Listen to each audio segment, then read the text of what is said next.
ओम नमः सिद्धेभ्यः। ओम नमः सिद्धेभ्यः। ओम नमः सिद्धेभ्यः। मंगलम भगवान वीरो मंगलम गौतमो मुनि मंगलम कुंद कुंदाद्यो जैन धर्मोस्तु मंगलम सर्वमंगल मांगल्यम सर्वकल्याणकारकं प्रधानं सर्वधर्माणां जैनं जयतु शासनं जैनं जयतु शासनं। मुक्ता मुक्तैकरूपो यः कर्म भी संविदारिणः अक्षयं परमात्मानं ज्ञानमूर्ति नमामि तम्। सर्वकर्म से मुक्त हुए पर जो ज्ञानादि युक्त सदा एक रूप अक्षय परमात्म ज्ञान मूर्ति को नमन सदा।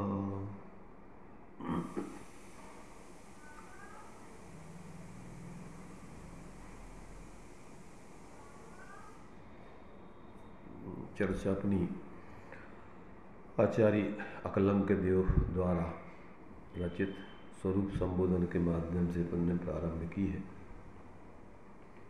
इसमें आत्मा का स्वरूप अनेकांत स्याद्वाद की दृष्टि से किस प्रकार से है और उसकी प्राप्ति कैसे होती है, प्राप्ति हो जाने के बाद उसका क्या फल आदि प्राप्त होता है, इन सब बातों को बहुत ही संक्षेप में अर्थात 25 छंदों में इस स्वरूप संबोधन में आचार्य देव ने स्पष्ट किया है। अभी जो मंगलाचरण अपन ने पढ़ा है उसमें उस एक अक्षय परमात्मा जो ज्ञान स्वरूप है उसके लिए नमन किया गया है और वो कैसा है, संपूर्ण कर्म आदि से मुक्त है, संपूर्ण पर पदार्थों से मुक्त है और जो अपने ज्ञानादि गुणों से युक्त है सदा, ऐसा वो परमात्मा, उस परमात्मा का जो परमार्थ से स्वरूप समझ करके और उसका अनुभव करते हैं, परमार्थ नमन वही है, तो वो स्वयं उस परमात्म दशा को प्राप्त हो जाते हैं, ज्ञान स्वरूप स्वयं हो जाते हैं।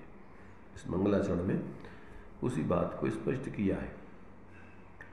अब आगे जो है उसी परमात्मा को अब विशेष रूप से समझाने के लिए जो है आगे क्रमशः जो छंद लिखे हुए हैं उनके माध्यम से अपन विचार करते हैं।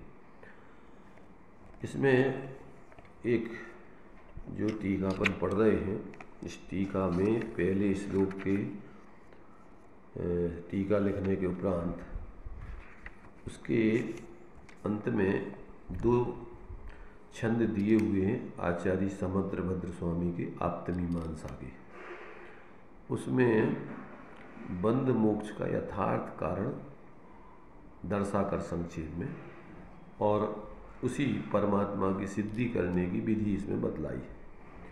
इन 2 छंदों के माध्यम से थोड़ा अपन विचार करके पर आगे इस स्वरूप संबोधन का जो दूसरा छंद है उसके माध्यम से अपन विचार करेंगे विशेष रूप से। तो इसमें दिया हुआ है जो आप्तमीमांसा का 96 और 98 नंबर का छंद है, तो उसमें दिया है अज्ञानात् चेत् ध्रुवो बंधो ज्ञेयानन्यान् केवली ज्ञानस्तो का विमोक्षाश्चेत् अज्ञानात् बहुतोऽन्यथा अज्ञानान्मोहनो बंधो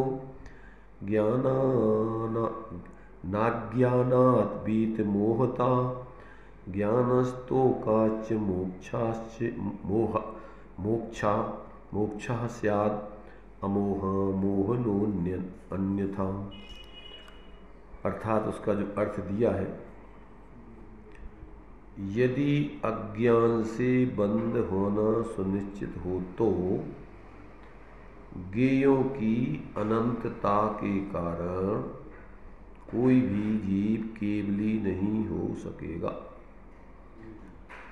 इसी प्रकार यदि अल्प ज्ञान से मोक्ष होना माना जाए तो अज्ञान की बहुलता के कारण बंध का प्रसंग सदा बना रहने के कारण उसका निरोध नहीं हो पाने से मोक्ष होना कभी संभव ही नहीं हो सकेगा। देखो, दो परिस्थितियां इसमें ली हैं। वर्तमान ज्ञान अपना दो प्रकार से उसकी स्थिति बन रही है। एक तो वर्तमान में क्षायस्मिक ज्ञान सभी जीवों के रहते ही है। तो वर्तमान में जो क्षायस्मिक ज्ञान है वो अल्प ज्ञान है प्रकट अपना, और बाकी अज्ञान है। जो प्रकट नहीं है वो अज्ञान रूप है, और जो प्रकट है वो क्षयोपम ज्ञान रूप है। अब यहाँ दो वहाँ पर इन्होंने परिस्थितियाँ रखी कि यदि अज्ञान से आप बंध मानोगे, कैसे? अज्ञान से, तो कहते इस जीव का कभी मोक्ष नहीं हो सकता है। क्यों नहीं हो सकता है? क्योंकि अनंत ज्ञेय है। उन अनंत ज्ञेयों को क्या है, छद्मस्त जीव जान नहीं सकता है, इसलिए उसके क्या है, कभी केवल ज्ञान पना सिद्ध नहीं होगा। बंद होते ही रहे, मैंने उसकी अगर अज्ञान से बंध मानोगे तो उसके बंद होते ही रहेगा। अब दूसरी परिस्थिति है, इसी प्रकार यदि आप अल्प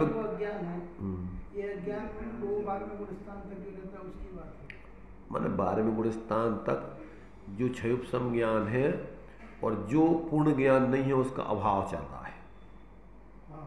जो अभाव चल रहा है उस प्रकार का ज्ञान, पूर्ण ज्ञान के अभाव वाला, इसको अपन औदय का ज्ञान बोलते हैं। कर्म के उदय से जितना आवरण है उसका नाम अज्ञान है। जब तक पूर्ण ज्ञानावरणी कर्म का क्षय नहीं हो जाए निमित्त रूप में, तब तक वो है पर्याय में पूर्ण केवल ज्ञान की प्राप्ति नहीं हो सकती।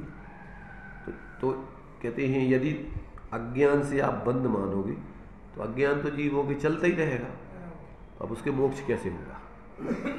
दूसरी बात, यदि तुम्हारे अल्प ज्ञान है, अब जो यदि कहते अल्प ज्ञान से मोक्ष होना माना जाए तो कहते अज्ञान की बहुलता है। अज्ञान तो अभी अल्प ज्ञान क्षयोपम ज्ञान है, तो अज्ञान रूप वो दशा तो निरंतर चले ही नहीं जाता, तो कहते वो बंध निरंतर होते ही रहेगा, इसलिए उससे कभी मोक्ष नहीं हो पाएगा।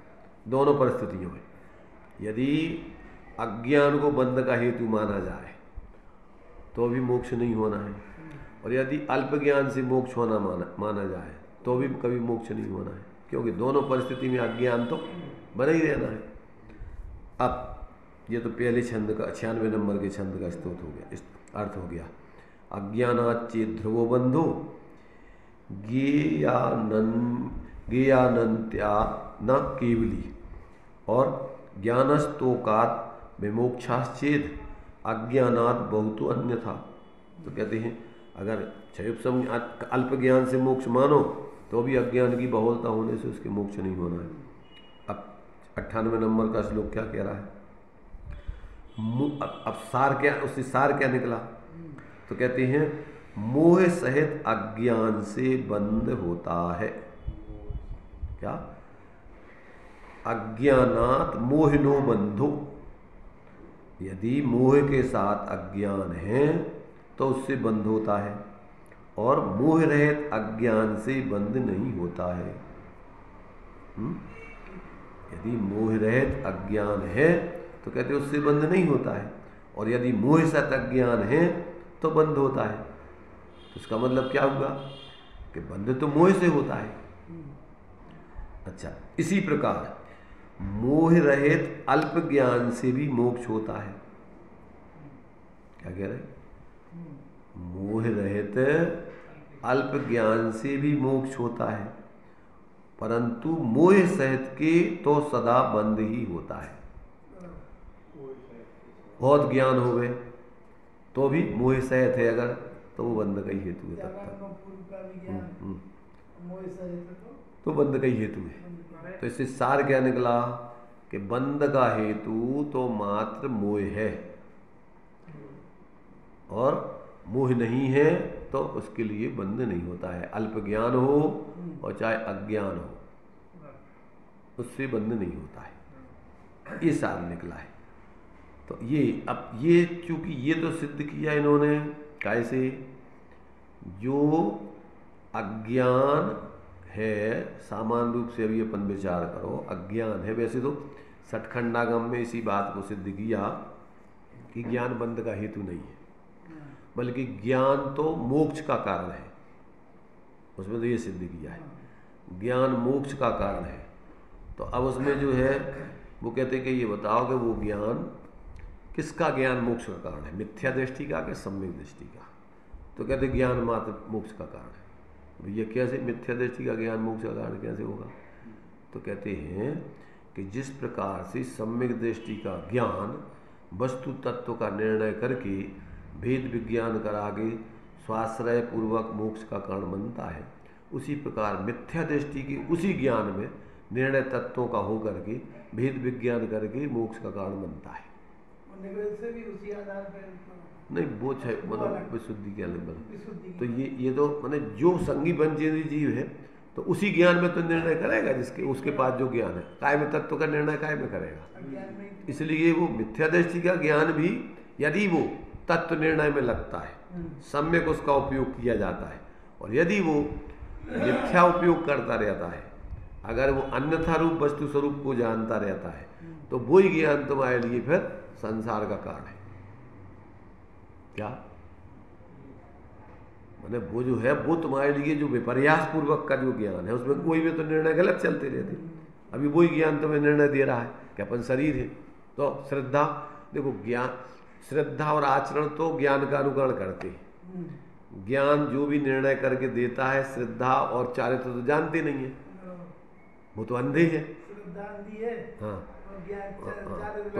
हाँ तो दोनों ये तो अंधे हैं।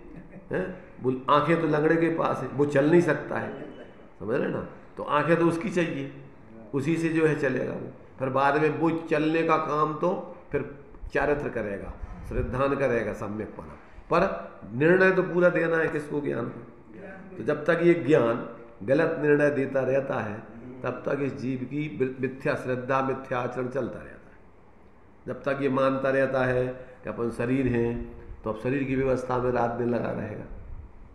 जब ये कहेगा कि अपन शरीर नहीं है, अपनी सत्ता अलग है, ये तो जड़ है, इससे अपना कोई संबंध नहीं है, तो फिर अपने स्वरूप की तरफ ज्ञान जुड़ेगा और वो उसकी आराधना में लगेगा, श्रद्धा प्रतीति करेगा। करी अभी तक तो हम भ्रम में थे, देह जीव को, अपन तो देह को और आत्मा का एक ही मान रहे थे।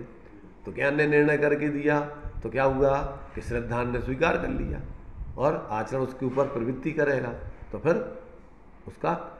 इसलिए दृष्टांत जो बच्चों को दिया जाता है कि अंधे और लंगड़े थे दोनों एक, तो अलग अलग दोनों क्या है, जैसे जंगल में आग लगी तो दोनों जल जाते हैं। लंगड़ा देख रहा है पर भाग नहीं सकता है, और अंधा भागता है तो ही भागता, जहाँ आग लगी वही तरफ वो किधर जाएगा।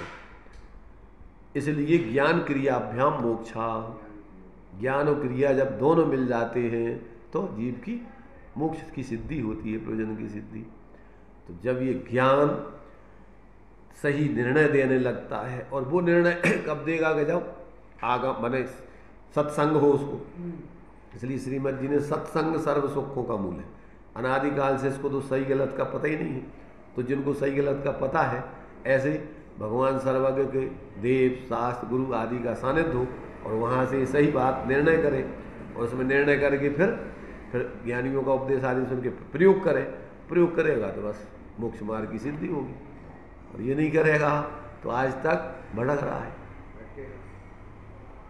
तो ये जो है अकेला मात्र माने, देखो एक तो पहले व्यवहार में आपको विश्वास आए, और फिर परमार्थ से उसका प्रैक्टिकल करके स्वाश्रय से आपका वो प्रयोजन सिद्ध हो। यदि मात्र क्षयोपम ज्ञान की जानकारी करके संतुष्ट हो जाओ तो काम नहीं चलेगा, और यदि बिना जानकारी के कुछ भी करते रहो तो भी कल्याण नहीं होना है। तो जो बिन ज्ञान क्रिया अवगा है, और जो बिन क्रिया मोक्ष मग चाहे, और जो बिन मोक्ष कहे में सुखिया ते अजान मूढ़न में मुखिया। जो बिन ज्ञान क्रिया अवगा है, जो बिना समझे हुए कोई आचरण करता रहता है, और जो बिन क्रिया मोक्ष मग चाहे। अकेली जानकारी कर कर के जीवन में प्रयोग नहीं करे, वो आचरण में नहीं लाए। और जो बिन मोक्ष कहे में सुखिया, जो बिना मोह रहे दशा पाए और कहे भैया पुण्य को अरे भैया क्या हाल है, कह रहे बस आनंद मंगल है। तो कहते ये मूर्खों के राजा है ये तीनों, जो बिना ज्ञान के और बिना आचरण के, माने ज्ञान पूर्वक सम्यक आचरण करके और पूर्णता के लक्ष्य से जब तक पूर्ण मोक्ष की दशा नहीं आ जाए तब तक कहीं रुके नहीं, तो समझ लो कि सच्चा आत्मार्थी जीव है। और यदि बिना समझे कछु करत रहे और समझ के ही समझत रहे जीवन में प्रयोग नहीं करे, और बिना मोक्ष दशा पाए हुए तहीं पुण्य के उदय में भैया सब आनंद मंगल है, कोई परेशानी नहीं है। तो समझ लेना कि ये मूर्खों की मुखिया है, मूर्ख नहीं है ये, आदर्श है मूर्खों के नाते। इनका नेतृत्व करते हैं मूर्ख तो आचरण वालों का, क्षय संज्ञान वालों का और पुण्य के उदय वालों का। तीन ही लोग तो आदर्श थे संसार में। या तो बोलने वाला वक्ता हो, मुमुक्षु वक्ताओं के भरोसे बैठे और दूसरे लोग जो है महाराजों के भरोसे बैठे हैं आचरण के। और तीसरे और जिन नास्तिक हैं वे बाहर के पुण्य, अरे क्या रखा है, खाओ पियो मस्त करो, किसने देखा मोक्ष कहाँ मोक्ष होता है। वे बेदर पैसे वालों का अनुकरण करने वाले हैं, भैया ने पैसा कैसो कमाओ, मुकेश अंबानी कैसे अंबानी बने। जिस चले गए भाई, एक सच क्या नाम था इनका, एक भी चले गए टाटा जी चले गए, उनका आदर्श देखेंगे भैया देखो कैसे इनने जो है संपत्ति इकट्ठी करी। तो मतलब ये है कि जब तक जीव को इस प्रकार से पहले आगम के देव शास्त्र गुरु के सानिध्य से, इसलिए सम्यक दर्शन के 4 लक्षण दिए कि सबसे पहले तो तुम्हें सदनिमित्तों का सानिध्य होना चाहिए, नहीं तो तुम्हारा कौन ठिकाना। फिर जैसा जैसों का सानिध्य करोगे वैसे ही तुम्हें जानकारी देंगे, वैसे ही तुम्हारे विचार निर्णय होगा, वैसे ही तुम्हारा आचरण होगा, वैसे जीवन बनेगा। इसलिए पहले सत्संग, फिर उससे सत्य का स्वरूप समझना, सुनना, निर्णय करना, और फिर उसको अपने जीवन में अपने सत्स्वरूप आत्मा का अवलंबन करके उस पर उसका पूर्ण रूपेण आश्रय करके पूर्ण स्वाश्रय की दशा पाना। तो ये अपन को इसमें बंध मोक्ष का यथार्थ कारण क्या है। बंध का कारण मोह और बंध रहित होने का मोक्ष का कारण मोक्ष का भाव, मोह का भाव, ये है। अब वो तुम्हारे लिए इसलिए टोटल जैसे बने तैसे तुम्हारा मोह का भाव, जिस सिद्धांत से मोह का भाव हो वो सिद्धांत सम्यक दर्शन। ज्ञान की अल्पता अधिकतर जो है वो बंध मोक्ष का हेतु नहीं है। तो इस प्रकार ये 96 नंबर के इसमें 2 नंबर के जो अपन ने जो पढ़े हैं आचार्य समंत्र भद्र के आप तमीमांसा के जो छंद, उसमें बहुत ही सुंदर तरीके से उन्होंने ये बंध मोक्ष की व्याख्या स्पष्ट की थी। अब जो है अपना जो है ये जो अपन स्वरूप संबोधन पढ़ रहे हैं, इस स्वरूप संबोधन का जो छंद है दूसरा, देखिए उसको अपन देखते हैं। अब यहाँ पर क्या कह रहे हैं, परमात्म स्वरूप की सम्यक सिद्धि की अभिलाषा करते हुए ग्रंथकार सहज सुख समुद्र परमात्मा को नमस्कार कर अब परमात्म तत्व का निरूपण विशेष रूप से करते हैं। परमात्म स्वरूप संसिद्धि मभिलसन ग्रंथकार नहीं ऊपर को पढ़ लिया हमने, नहीं कहाँ नीचे से पढ़ना है। स्वस्ति आत्मा सोपयोगोयम क्रमात् हेतु फलावा यो ग्राह्य नाद्यंता स्थिति उत्पत्ति व्ययात्मका वह यह उपयोगात्मक आत्मा क्रम से कारण कार्यमयी ग्राह्य अनाद्यंत है व्यय उत्पत्ति ध्रुवमयी। क्या कहा, यह वह यह उपयोग स्वरूपी आत्मा क्रम से हेतु और उसके फल रूप अर्थात कारण कार्य, अभी इसमें उसमें से हम पढ़ते हैं, क्रम से हेतु और उसके फल रूप अर्थात कारण कार्य रूप है, तथा जो ग्राही अग्राही अनादि अनंत और स्थिति ध्रुव उत्पत्ति अर्थात उत्पाद और व्यय स्वरूपी है। ये जो है अभी अपन ने जो श्लोक पढ़ा है, उस श्लोक का या उस छंद का ये सामान्य से अर्थ हुआ। श्लोकार्थ क्या कहा? वह यह, ये दो चीजें दी हैं। वह और यह क्यों लिखा? कि वह जो पहले छंद में जिस आत्मा का स्वरूप बताया था, अब इस छंद में उसी आत्मा को अब इतने रूपों में जानना चाहिए।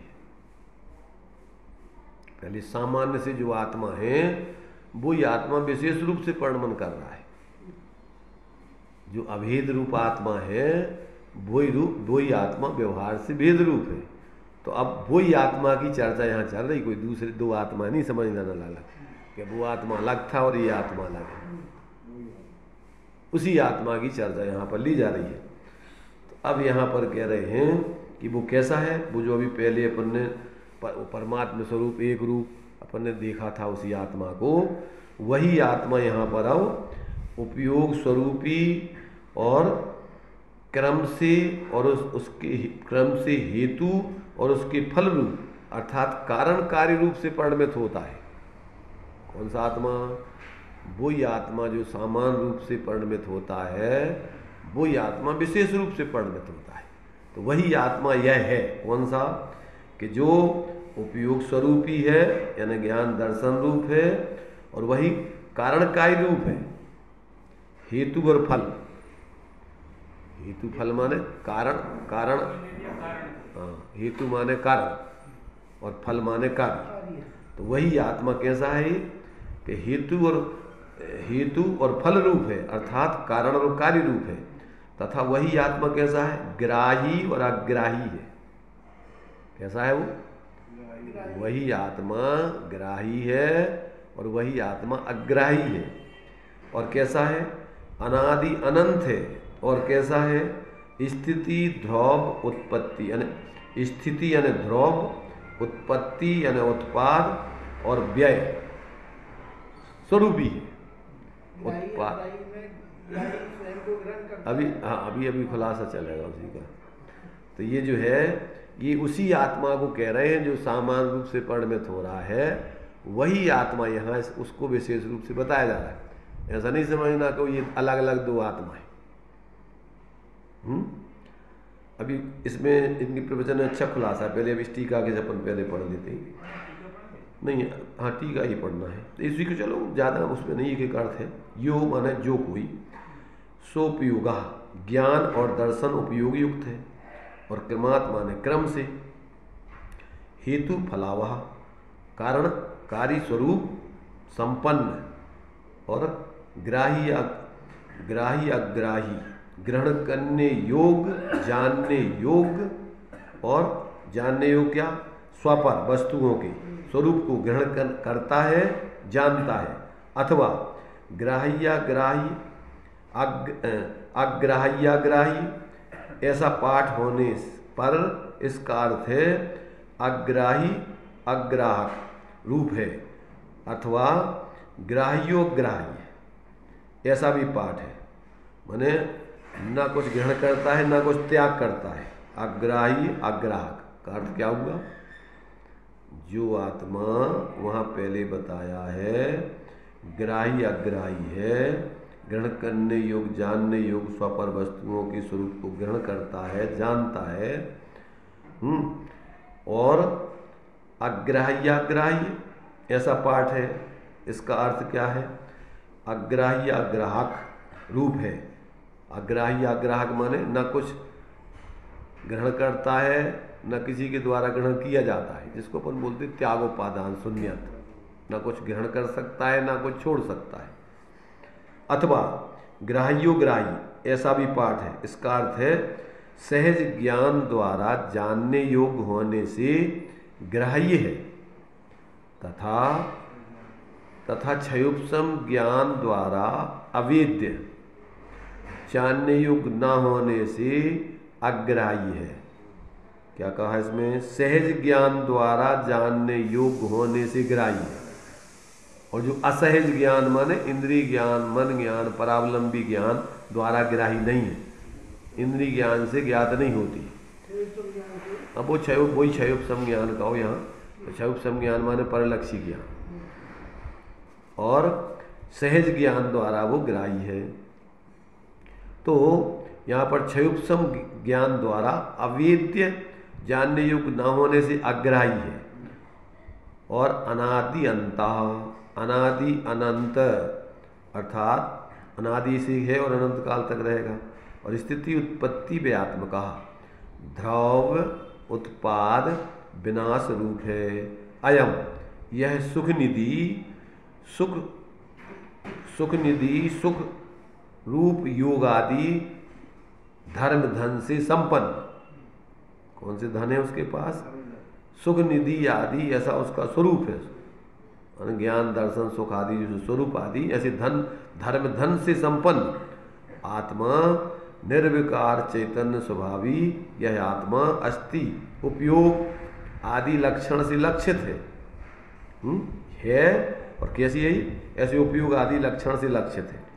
इन विशेषणों से अन्यवादियों द्वारा परिकल्पित आत्मा का स्वरूप वास्तविक स्वरूप नहीं है, यह बताया गया है, ऐसा तात्पर्य जानना चाहिए। ग्राह के दो अर्थ ये कि एक तो त्यागोपादान शून्य और दूसरा इंद्रिय ग्राह नहीं है, सहज ज्ञान से ग्राह। अब मुक्ता मुक्त एक रूपता से कहे गए आत्मा के अस्तित्व का विशेष ज्ञान कराते हुए उसके लक्षण स्वरूप भेदों का विशेष कथन ये किया गया है। इसी को टीका में अभी विशेष खुलासा कर रहे हैं। मैंने अभी जो अपन ने एक टीका पढ़ ली, अब ये दूसरी टीका है, दो टीकाएं दी गई। मैंने जो अपन ने जो है एक टीका से इसका अर्थ पढ़ लिया अपन ने, एक पहली टीका से, ऊपर पहली टीका का है, ये दूसरी टीका का है। तो अब जो है क्या कह रही है, दूसरी टीका पढ़ें। स्वयं सोपयोगा आत्मा अस्ति, वह यह उपयोगात्मक आत्मा है। वह कैसा है? हेतु फलावह, हेतु और फल अर्थात हेतु फल, उन दोनों को जो सब ओर से प्राप्त करता है, धारण करता है, वह हेतु फलावह, हेतु फलावह कहलाता है। उन मैंने दोनों को सब ओर से ग्रहण करता है। कौन को? कारण को और कार्य को। उन दोनों को कैसे धारण करता है प्रश्न होता है, हेतु और तुम्हारे से फल को। तो कहते हैं क्रम से धारण करता है, एक साथ धारण नहीं करता है। उन्हें धारण करने वाला यह कौन है? इसका उत्तर देते हैं यह ग्राह्य, स्वानुभव प्रत्यक्ष द्वारा जो स्वयं ग्रहण करने योग्य, जानने योग्य है, वो ग्राही है, योग्य है, तथा उपयोग रूप लक्षण से उत्पन्न होने योग्य। और व्यवहार आदि जो अपन व्यवहार में अगर उसका लक्षण देखते हैं तो ये अपनी तरफ से लगा, श्वासोच्छ्वास, हलन चलन आदि से आदि हेतु से दूसरे द्वारा अनुमान से जानने योग्य, अथवा निश्चय नय से शुद्ध उपयोग रूप निर्विकल्प समाधि द्वारा ग्रहण करने योग्य, साधने योग्य है। क्या कहा? देखो, सामान्य रूप से तो आत्मा का लक्षण ज्ञान दर्शन या उपयोग है, और विशेष रूप से जो है आत्मा का लक्षण शुद्ध उपयोग है। क्या? देखो, सामान्य रूप से आत्मा की सिद्धि होती है और विशेष रूप में आत्मा की प्रसिद्धि होती है। क्या मतलब? सामान्य रूप से तो अब आपके लिए अन्य पदार्थों से उस आत्मा की सिद्धि हो जाएगी, पर आत्मा की उपलब्धि कैसे होगी? शुद्ध उपयोग लक्षण से, स्वानुभूत्या चकास्ते। उस शुद्ध उपयोग से स्वानुभव से ही, तो स्वानुभव उसका क्या है, प्रसिद्धि का लक्षण है। बिना स्वानुभव की आत्मा की प्रसिद्धि आपको उपलब्धि नहीं होगी पर्याय। सामान्य से सिद्धि तो उपयोग से हो जाएगी कि आत्मा उपयोग स्वरूप है, तो ये उससे आप अन्य द्रव्यों से उसका पृथकपना तो कर लोगे, पर आपको आत्मा की प्राप्ति कैसे होगी? क्या अकेले मात्र इतनी जानकारी से हो जाएगी कि नहीं होगी? तो कहते वो तो तुम्हें अपने स्वरूप के अनुभव रूप ऐसे शुद्ध उपयोग रूप समाधि से होगी। ये क्या दे रहे हैं? ये दे रहे हैं कि अथवा निश्चय नय से शुद्ध उपयोग रूप निर्विकल्प समाधि द्वारा ग्रहण करने योग्य है, साधने योग्य है वो आत्मा। अकेले मात्र सामान्य से जानकारी उपयोग लक्षण से कर लेने लायक नहीं है। कैसे सिद्ध करने लायक है? शुद्ध उपयोग लक्षण से उसकी प्रसिद्धि करने लायक है, प्राप्ति करने लायक है, साधने योग्य है। शुद्ध पहले जानने योग्य है, जानने के बाद साधने योग्य। हाँ, जो अपन बोलते हैं शुद्ध उपयोग का लक्षण कि अपने उस शुद्ध स्वरूप को ध्येय बनाना, उसका अवलंबन करना, उसको साधना। शुद्ध उपयोग की जो परिभाषा दी ना प्रवचन सार जी की 181 गाथा की टीका में जय सेनाचार्य देव ने शुद्ध उपयोग की परिभाषा दी है। शुद्ध ध्येयत्वात्, शुद्ध अवलंबनत्वात्, शुद्ध साधकत्वात्। उस शुद्ध, जैसे अपन समय सार जी में दिया, जो जानता है शुद्ध को वह शुद्धता को प्राप्त हो। जब अपने आत्मा को अनेक भेद प्रभेद आदि से सब प्रकार से जब आप निश्चित कर लो अपने अभेद आत्मा को, तो फिर आप सबसे पृथक संयोग संयोगी भाव आदि से भेदों से पृथक ऐसा एक ज्ञान लक्षण से लक्षित ऐसे एक सामान्य चेतन मूर्ति आत्मा को आपने जब ध्येय बनाया, उसका अवलंबन किया, उसकी साधना की, तो आपको स्वरूप की उपलब्धि होगी। शुद्ध उपयोग से साधन योग्य परमार्थ से आत्मा का अनुभव जितनी देर चल रहा है वही शुद्ध उपयोग का लक्षण है। देखो, आत्मा का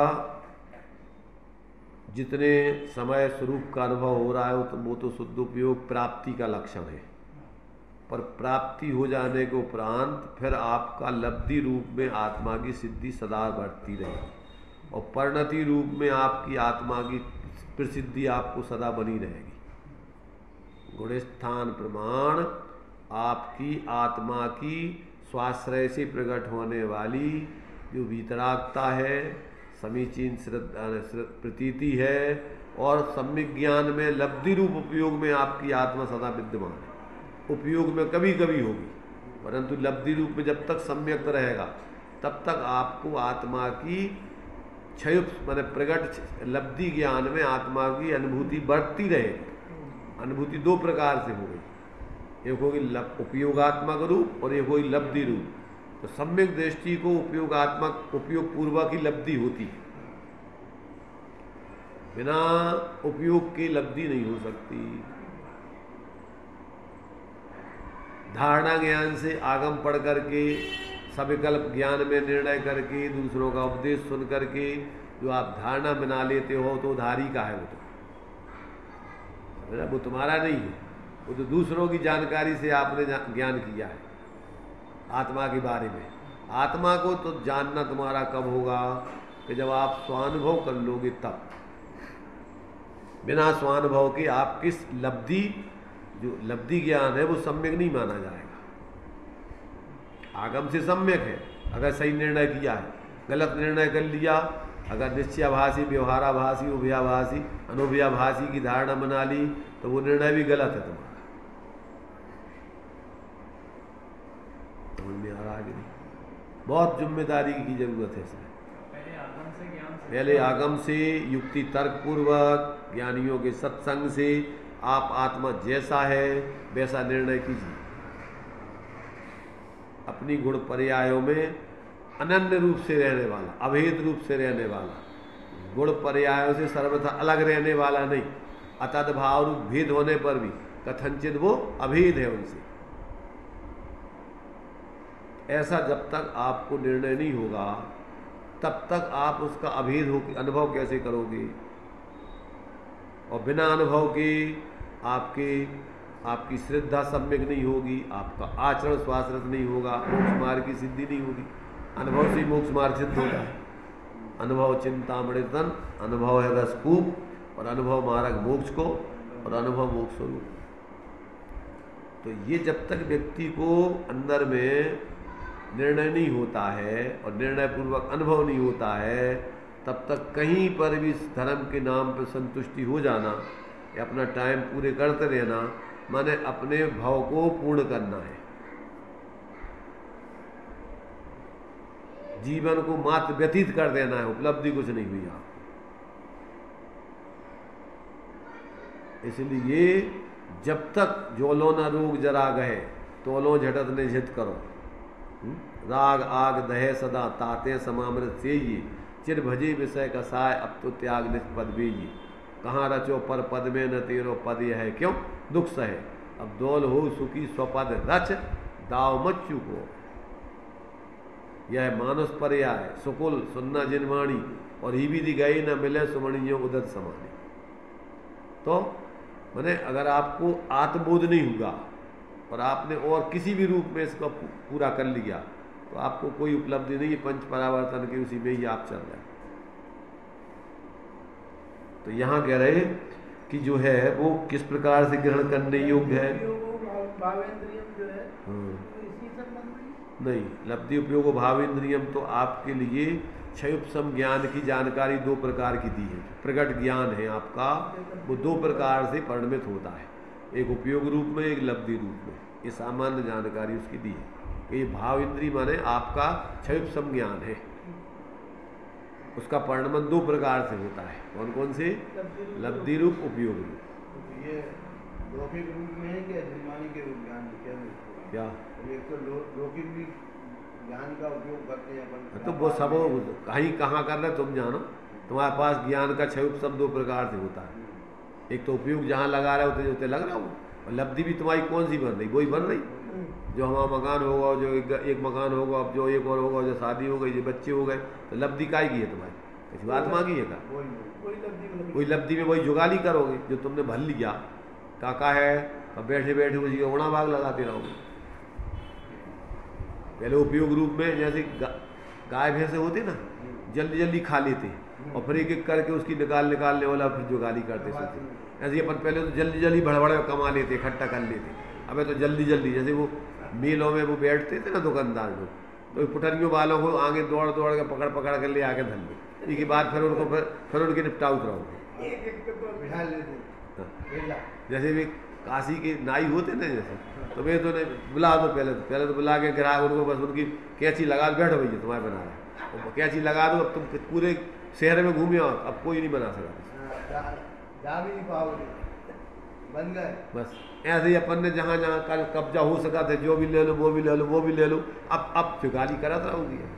कितने हो गए अपने, कितने मकान हो गए, कितना बैंक बैलेंस हो गया, कितना सोना होगा, कितनी चांदी हो गई, कितने रिश्तेदार हो गए, कितने बच्चे हो गए, कौन कौन अपना किसके साथ क्या करना। अब लगा उतरा गुणा भाग रात दिन।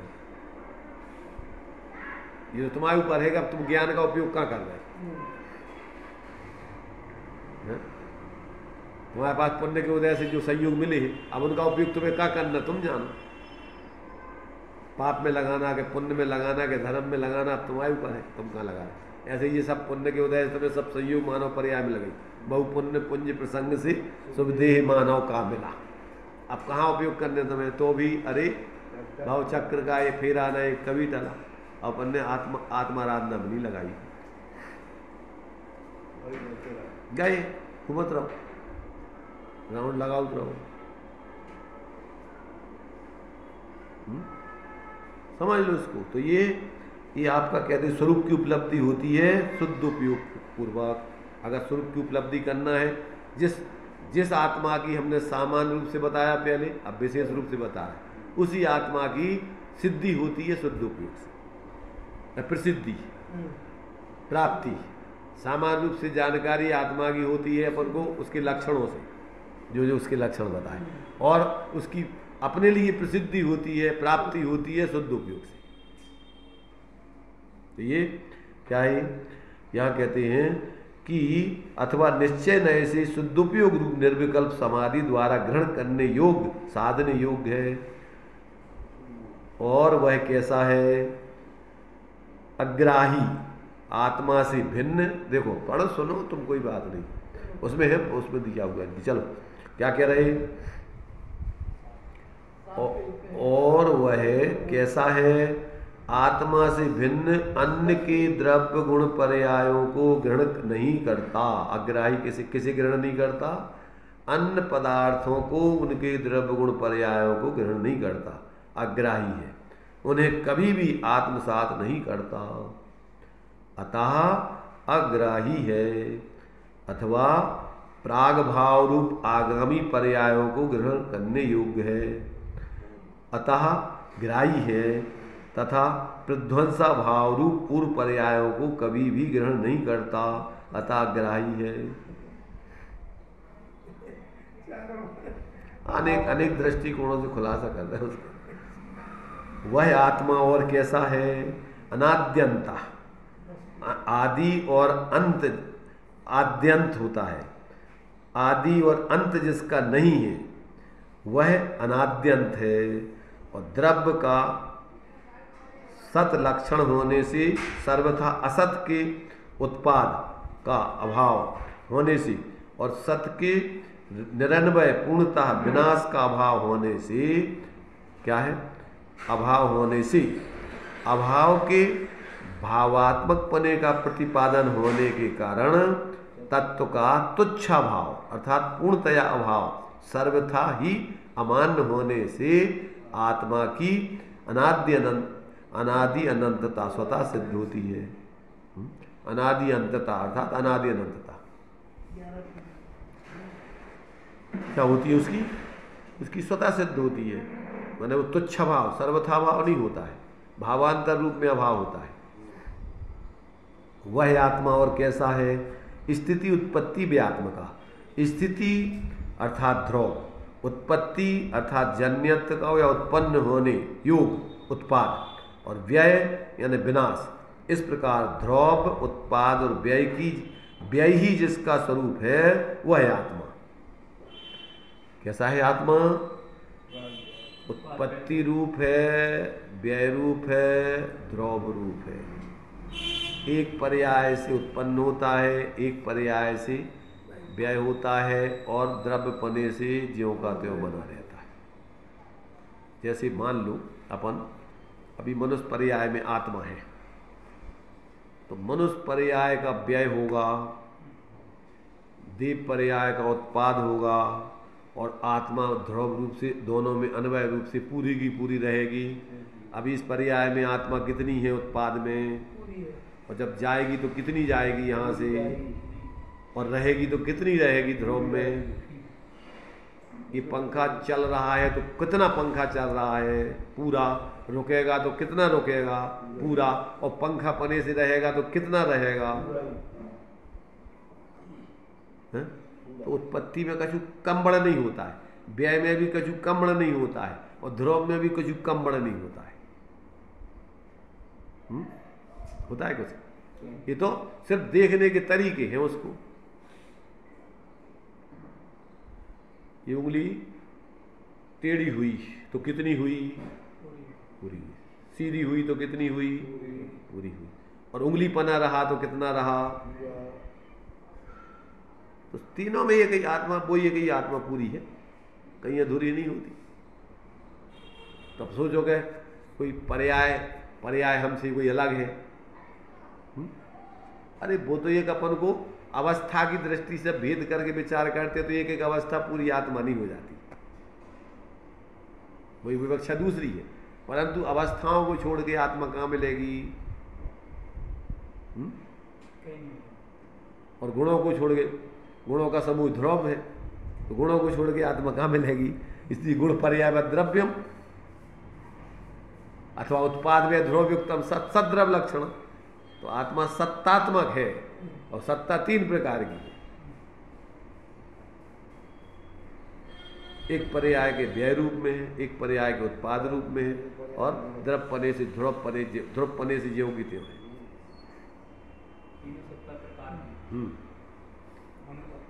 व्यय तो केवल पर्याय का होता है। हैं? उत्पाद और व्यय तो उत्पाद और केवल पर्याय का नहीं होता, ध्रुव भी पर्याय का होता है। वो भी पर्याय। जैसा उत्पाद पर्याय का होता है, ऐसे व्यय वस्तु का न उत्पाद होता है, न व्यय होता है, न ध्रुव होता है। अंशों में ही उनके उत्पाद है, अंशों में व्यय है, अंशों में ध्रुव है, नित्यता है। तीनों अंश। हाँ, अंश है। अगर अंशी का मान लो तो फिर काम खत्म। द्रव्यपना भी जो है वस्तु का अंश है। अंश है, वो भी एक पर्याय है। प्रवचन सार जी की 101 गाथा में इसका खुलासा, तीनों पर्याय हैं। द्रव्य भी पर्याय में ही आए। जी हाँ, अंश है ना, अंश को तो पर्याय कहते हैं। इतने अंश का पर्याय को मतलब अपन जा समझते हैं कि जो नाश उत्पन्न होना। अवस्था विशेष। पर्याय नहीं, पर्याय का मतलब एक दूसरा अर्थ होता है। परि समन्तात भेदम गच्छति थी पर्याय। वस्तु को खंड खंड करके जानना, वो भी एक पर्याय है उसकी। एक एक गुण रूप में जानो, चाहे आप एक एक पर्याय रूप में जानो, चाहे एक एक प्रदेश रूप में जानो, वो भी क्या है, वो भी पर्याय है। आत्मा असंख्य प्रदेशों में से एक प्रदेश, वो उसकी पर्याय है। पर्याय माने उसका एक अंश है, पूरी वस्तु नहीं है वो। तो अकेली पर्याय का मतलब ये इतने नहीं होता अवस्था। वेद भी पर्याय में। हाँ, गुण उनके गुण है, गुण कोई भी एक गुण अलग कर दो तो वो उसकी पर्याय होगी। अलग नहीं करने, समाज में ज्ञान में वो तो है नहीं है। बस अपने ज्ञान में अलग करो तो वो एक पर्याय हो गई, वो एक अंश होगा। एक प्रदेश अलग करो, एक गुण अलग करो, एक धर्म अलग करो, या उसके एक एक धर्म को अलग अलग देखो, ये सब उसकी पर्यायों के हिस्से हैं। ये तो समझने के लिए ज्ञान में अपन को भेद करके अभेद को समझाया जाता है। माने विकल्प तो अपन नहीं, विकल्प मात्र नहीं, वस्तु का स्वरूप ही है ऐसा। सामान्य विशेषात्मक विशेष वस्तु का स्वरूप है, तो ये उसका स्वरूप है ऐसा सामान्य विशेषात्मक। अपन छदमस्त जीवों के सर्वज्ञ देवों को कोई परेशानी नहीं है उसको, भेदाभेद उन्हीं ने तो बताया ऐसा। तो उनको छदमस्त का एक एक हिस्से को जानने में पूरी वस्तु नहीं जान पाता हूँ, और उसमें विकल्प होते हैं, राग द्वेष पैदा होते हैं। इसलिए उसको अखंड वस्तु को राग द्वेष के अभाव के लिए, वस्तु को पूर्ण ग्रहण कराने के लिए उसको अखंड वस्तु का उपदेश दिया गया है। एक उसी को जानो, अभेद को, एक को। दृष्टि का विषय का मतलब ये होता है कि अपने स्वरूप को आप जब छदमस्त जीव की दशा में पूरी वस्तु को आपको ग्रहण करना है तो विकल्प मात्र नहीं है, उसको जब ग्रहण करोगे तो पूरा प्रमाण हो जाएगा। दृष्टि का विषय तो लक्ष्य करोगे, पर जब आप वस्तु को ग्रहण करोगे तो क्या होगा, वहाँ के लिए दृष्टि का विषय नहीं रहेगा, वो पूरा भेद होकर के अखंड वस्तु अनुभव में आएगी। हाँ, पर आश्रय कराना है तो जैसे आपके लिए माने जैसे निशाना लगाना है, तो निशाना लगाना है तो एक चीज को मुख्य करके बाकी को आप छोड़ो, उससे आप अपने लक्ष्य को पकड़ो, पूरी वस्तु उसमें ग्रहण हो जाएगी। सामान्य में विशेष गर्भ थे, विशेषों का अभाव नहीं करना उसमें। तो ये जो है अपने लिए यहाँ पर ये कि वही आत्मा यहाँ पर विशेष रूप से इस प्रकार से जानना चाहिए। यहाँ आत्मद्रव्य की सिद्धि के लिए 3 लक्षण प्रतिपादित किए गए। सोपयोग इस हेतु अर्थ गर्भित हेतु परक विशेषण द्वारा सत लक्षण और असाधारण विशेष द्रव्यपना सिद्ध किया है।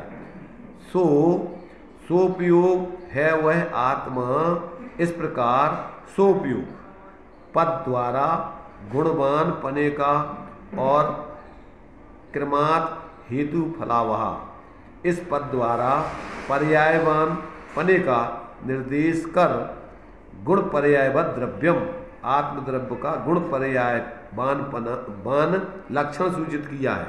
और स्थिति उत्पत्ति व्यात्मकत्व कथन द्वारा उत्पाद में ध्रुवयुक्तम सद्रव्य यानी उत्पाद में ध्रुवयुक्त है वह द्रव्य, सत या द्रव्य कैसा है, तीनोंमय है, यह लक्षण बताया गया है। तो इस प्रकार से उपयोग लक्षण, गुण पर्यायवत द्रव्यम और उत्पाद में ध्रुवयुक्तम सत लक्षण, ये 3 लक्षण उसके बताए गए। उपयोग लक्षण विशेष असाधारण होने से उसकी सिद्धि की गई है, और उत्पाद में द्रव्य गुण पर्याय सामान होने से ये उसकी सिद्धि की गई। ऐसे 3 लक्षण आत्मा के बताए गए। समझ में आया? अध्यात्म शास्त्रों में उपयोग लक्षण बताया जाता है। चेतन को है उपयोग रूप, चिन्ह मूरत बिन मूरत अनु, पुद्गल नव धर्म अधर्म काल, इनते न्यारी जीव चाल। अध्यात्म नहीं, आगम में भी तीनों लक्षण है। तत्वार्थ सूत्र में उपयोग लक्षणम है, और उत्पाद में ध्रुवयुक्तम सत सद्रव लक्षणम, ये द्रव्य के लक्षण है और वो आत्मा का लक्षण है। आत्मा द्रव्य भी है और आत्मा भी है, इसलिए उसका वो विशेष लक्षण है उपयोग। समझ में आया? तो यहाँ हेतु शब्द द्वारा कारण समय सारता, फल शब्द द्वारा कार्य समय सारता, इस प्रकार क्रम से होने वाले उपयोग की 2 अवस्थाओं को अथवा द्रव्य की गुण पर्यायात्मकता होने से कार्य कारण स्वरूपता को सूचित किया है। क्या कहा? हेतु शब्द द्वारा कारण समय सारता और फल शब्द द्वारा कार्य समय सारता, इस प्रकार और क्रम से होने वाले उपयोग की 2 अवस्थाओं को अथवा द्रव्य के गुण पर्यायात्मकता होने से कार्य कारण स्वरूपता को सूचित किया गया है। गुण कारण है, पर्याय कार्य है।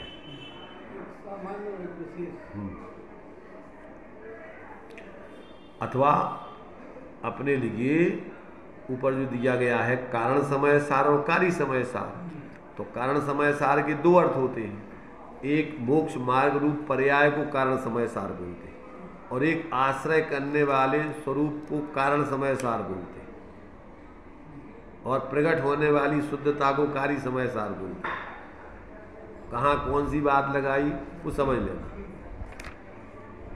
नियम सार में कारणकारीपना आश्रय और आश्रय लेने पर जो कार्य होता है उसको कारणकारीपना लिया, और न्याय आदि के ग्रंथों में कारणकारीपना या मोक्ष मार्ग की सिद्धि में सम्यक दर्शन ज्ञान चारित्र को कारण और मोक्ष कार्य है। अपूर्ण दशा कारण है और पूर्ण दशा कार्य है। तो पूर्व पर्याय सह द्रव्य कारण है और उत्तर पर्याय सह द्रव्य कार्य न्याय ग्रंथों में इस रूप में दिया जाता है। तो अब कहाँ कौन सी विवक्षा ली जाती है वो लगा लेना।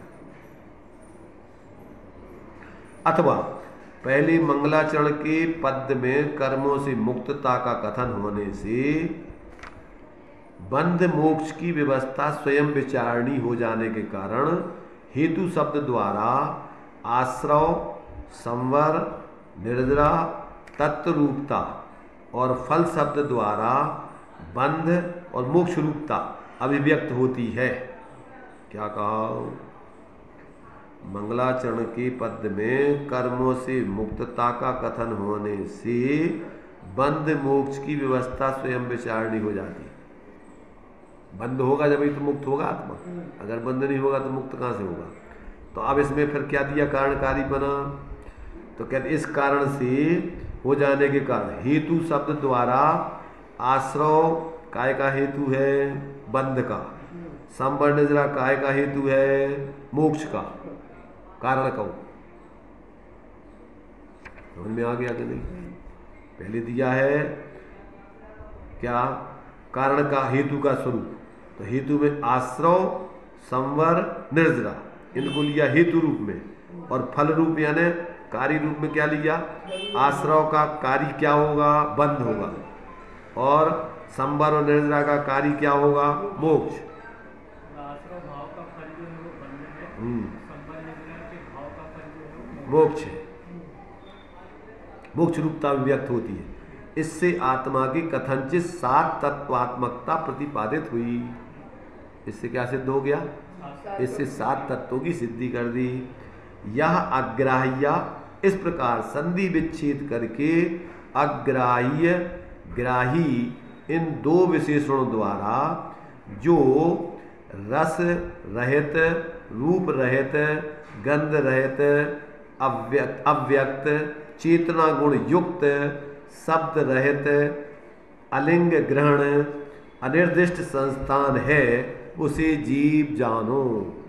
यानी इनमें से क्या ग्रहण कर रहा है, क्या ग्रहण नहीं कर रहा, दोनों इसमें गर्भित हो गए। कौन कौन सी? रहित और सहित इसमें लगाना है। तो काय से रहित है? जो रस से रहित है, रूप से रहित है, गंध से रहित है, और जो अव्यक्त है और चेतना गुण युक्त है। सहित काय से है? चेतना गुण सहित है और इनसे रहित है।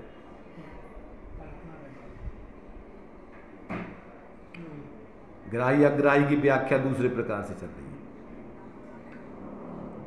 अलिंग ग्रहण और अनिर्दिष्ट संस्थान, माने जो चेतना गुण सहित है और बाकी सबसे रहित है, इनसे ग्रहण नहीं की जा सकती।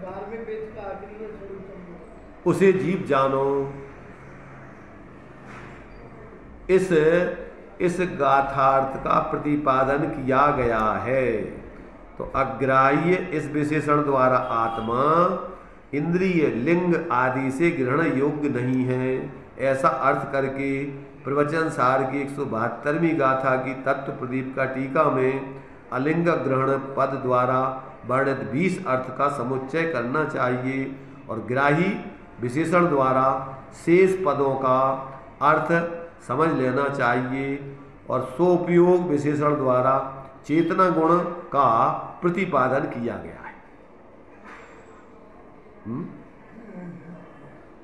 ये ऊपर दिया ना ये गाथा पद में, अरस मरूप गंधम अबत्तम चेदना गुणम सद्धम जान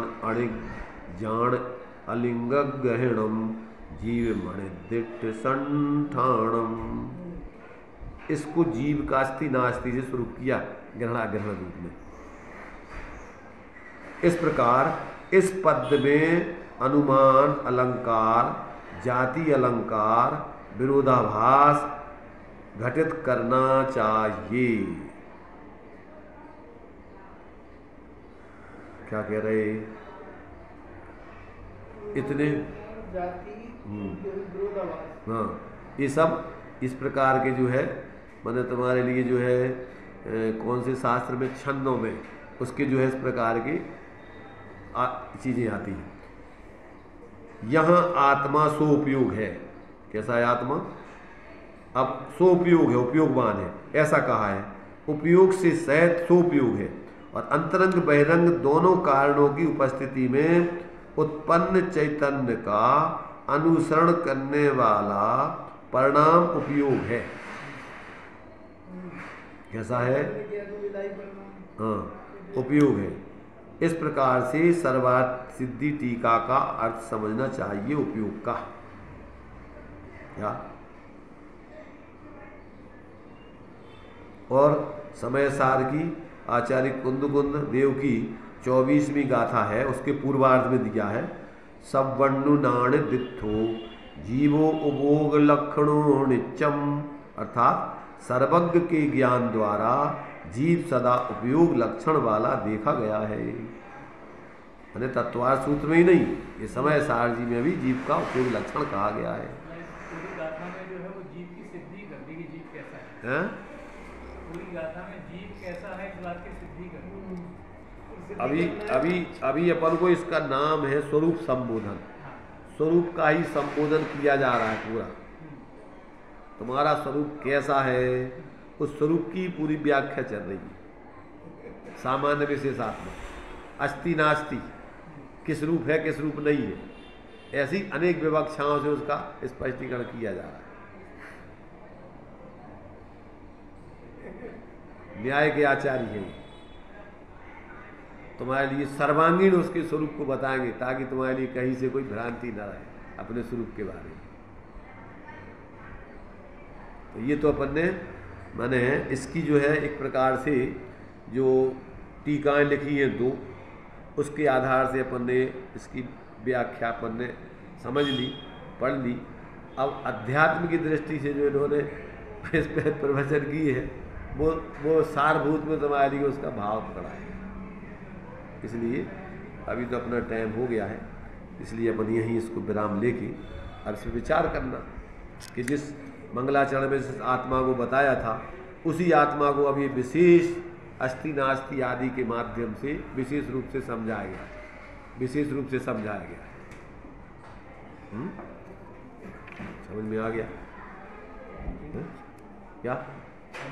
11:30 से 12। अरे बदल गया, तुम कल नहीं आए थे क्या? हाँ कल हम आए थे, थोड़ा चले गए। यही बात थी, टाइम चेंज कर दिया, 10 से 11 कर दिया, आज अपन लेट हो गए।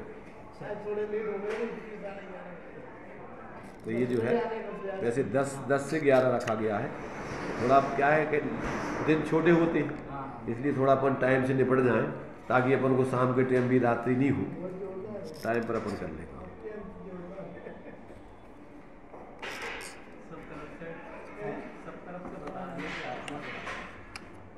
आत्मा की सीमा कहाँ तक है और किसके बाद आत्मा की सीमा खत्म है? और आत्मा सबकी आत्मा समान होती है। हाँ, सबकी आत्मा समान होती है सामान्य रूप से।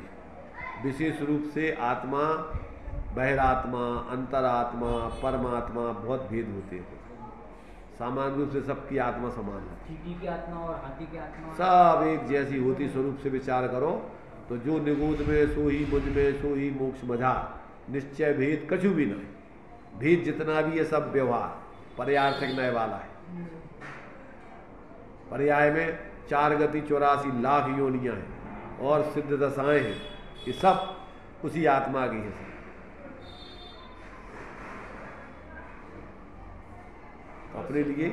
अपने लिए उस एक रूप आत्मा का लक्ष्य करके, आश्रय करके, विशेष में भी अपन को सामान्य रूप से ढलना है। विशेषों में अभी बहुत विशेष हो रहे हैं, समझ रहे ना? विशेष में अपन अपने को भूल के भटक रहे हैं, 4 गति 84 लाख योनि। अब उस भटकन को मिटाना है तो अपन अपने सामान्य स्वरूप, सामान्य विशेष आत्मा के आत्मा को समझकर और पराश्रय को छोड़ें, संपूर्ण विकल्पों को छोड़ें और एक देखिए, जानिए, रम रहिए एक ठौर, समल अमल, भेदा भेद, नित्य अनित्य आदि कुछ नहीं विकल्प कीजिए। बस कितने समय में अपन आत्मा को परमात्मा, अंतर्मुहूर्त में आत्मा को परमात्मा बना सकते हो। अंतर्मुहूर्त 48 मिनट के अंदर ये भीतर पर आत्मा को परमात्मा बना सकते हो। उसके लिए क्या योग्यता चाहिए? उसके लिए योग्यता इतनी चाहिए कि तुम्हारी तड़प होना चाहिए कि हमें अपने स्वरूप की सिद्धि करना है, बस इतनी योग्यता चाहिए। एक बार जो है ये इंदिरा गांधी जब 77 में हार गई थी और बाद में फिर 80 में जीत गई थी, तो विदेशी पत्रकारों ने उनसे पूछा था प्रश्न, वो अपने लिए समझने लायक। उन्होंने प्रश्न किया विदेशी पत्रकारों ने इंदिरा गांधी से कि इंडिया में, भारत में प्रधानमंत्री बनने के लिए क्या योग्यता चाहिए? बहुत ध्यान से सुनो। तो क्या उत्तर दिया उन्होंने कि वो जैसे प्रधानमंत्री बन जाए उतनी योग्यता चाहिए। कितनी योग्यता चाहिए? जिस तरीके से प्रधानमंत्री बन जाए उतनी योग्यता चाहिए उसके लिए। क्या प्रतीक भैया, प्रधानमंत्री की योग्यता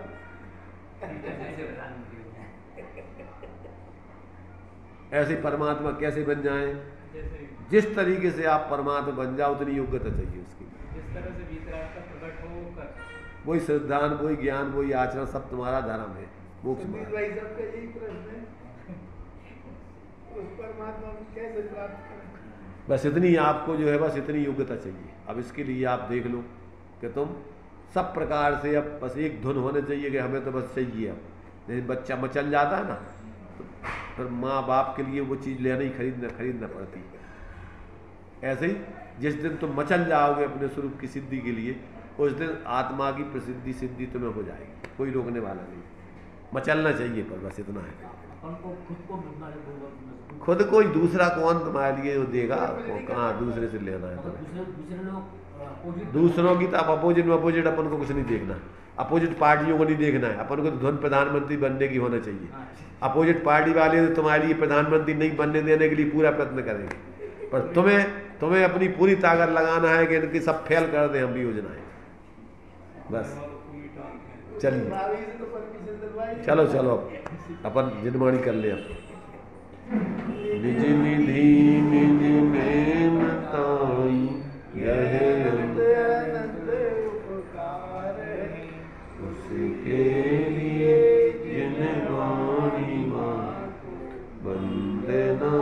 सत्य